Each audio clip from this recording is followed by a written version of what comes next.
In 1915, my husband Eamon Ceannt and I were living in Dolphin's Barn on the south side of Dublin. One Saturday evening, towards the end of that year, Eamon said he would like to have the exclusive use of our front sitting room. I went into the room to see if the fire was burning brightly, and glancing out of the window, I noted above all people Tom Clark. He looked up at the house and then passed on. I was astonished to see him, as he lived on the north side of the city and had, to my knowledge, no association with our area. I immediately said, "Would I look at Tom Clark?" Eamon rushed out and brought him into the house. As Eamon was the commandant of the 4th Battalion of the Irish Volunteers, in whose area we then lived, I assumed that Tom Clark had come to discuss volunteer matters. I stopped to speak to him for a few moments, and then Eamon ushered in Sean McDermott, who was followed almost immediately by Padraig Pearse.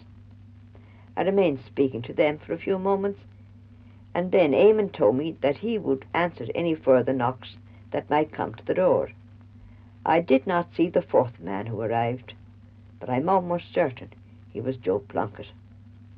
At about 6 o'clock I knocked at the door and said there were some refreshments for them in the dining room. From that day on, similar meetings were held now and again.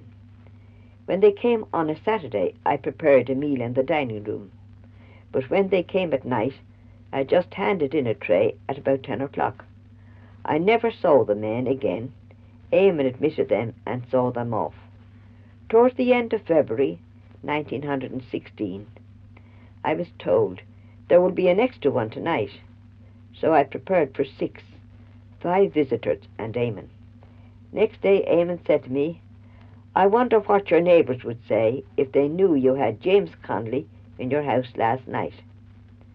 I was rather surprised, as James Connolly was associated in my mind with the Labour movement and of course the Irish Citizen Army, but not with the Irish Volunteers. In January of that same year he had mysteriously disappeared and was missing for a few days. Evidently he had been co-opted to attend these meetings. Being accustomed as I was to conferences and meetings, I never questioned what these men were doing. They were in fact the members of the Military Council who were planning the rising of 1916.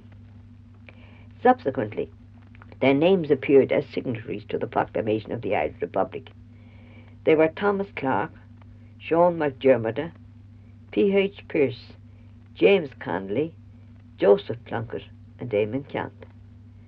Thomas MacDonagh was also a signatory, but I have no knowledge of his attendances at these meetings held in my house. Of course, I only knew the number of people present and not their names. At that time, I did not appreciate the great honour conferred on me by having these important conferences held in my house. The momentous decisions then arrived at resulted in the rising of 1916, which event changed the whole status of Ireland.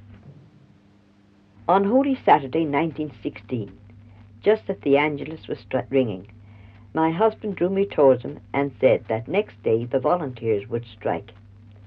He said they had fixed for Easter Sunday, and that the date had been arranged for a long time, that they hoped and believed that the weather at that time would be reasonably good. After his tea, he wrote a letter to his two of his brothers, and left them to be collected by the volunteer post. Then he went out to confession, and on his return collected all his equipment and told me that he would not sleep at home that night, that he was going to the house of Jack Doherty, who lived nearby.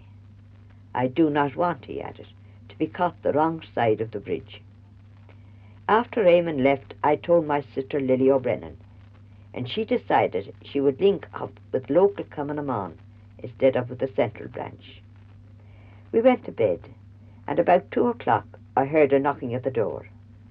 I looked out a front window and saw a man, but as he spoke Irish I was reassured and came down. At the door I found Cathal Brua, and all he said was, "Cá Will Eamon." I replied, "Níl sé seo. Tá sé hús ag Jack Muncher O'Doherty." Without a further word, Cathal wheeled his bicycle in the direction of Doherty's home. I again retired to bed, and in less than half an hour, Eamon reappeared, complete with all his guns, ammunition, etc. The first words he used were, "MacNeil has ruined us. He has stopped the rising." Keyed up as I was to the fight that was to take place, I said, "Surely you can do something," to which he replied, "I don't know." He has held a meeting in O'Kelly's, and already the countermanding order is in the hands of the papers. With that, Eamon left me. On his return at 5:30, he said that Cathal had not said at which O'Kelly's MacNeil had held his meeting, and he had gone to the wrong place. Then he travelled to Liberty Hall in the hope of seeing James Connolly. The armed guard at Liberty Hall refused to awaken Connolly, and Eamon argued to himself that if Connolly knew the position and that there was work to be done, he would not be asleep. From Liberty Hall he travelled to the Metropole Hotel, where Joe Plunkett was staying. But Joe Plunkett had said he was not to be disturbed until 9 o'clock. Eamon then made his way home. I gave him a cup of hot milk, and he retired to bed, remarking, "If I sleep now, I'd sleep on dynamite." And he slept. The Angelus was just ringing out. I was not left long undisturbed, however, as within an hour a courier arrived from Liberty Hall with a letter. As Eamon was asleep, I left the letter beside his bed, where he would see it as soon as he awoke.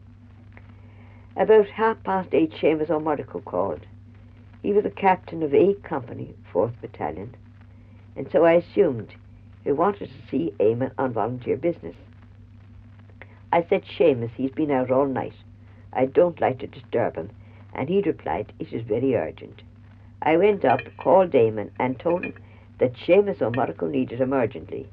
He was down in a couple of moments with a letter in his hand.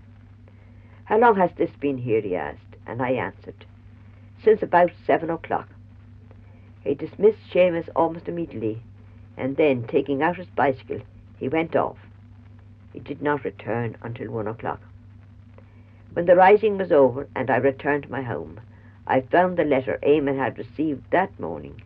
It was from James Connolly, asking him to come down to Liberty Hall for a consultation owing to the position of affairs. It was at this meeting that it was decided to proceed with the rising.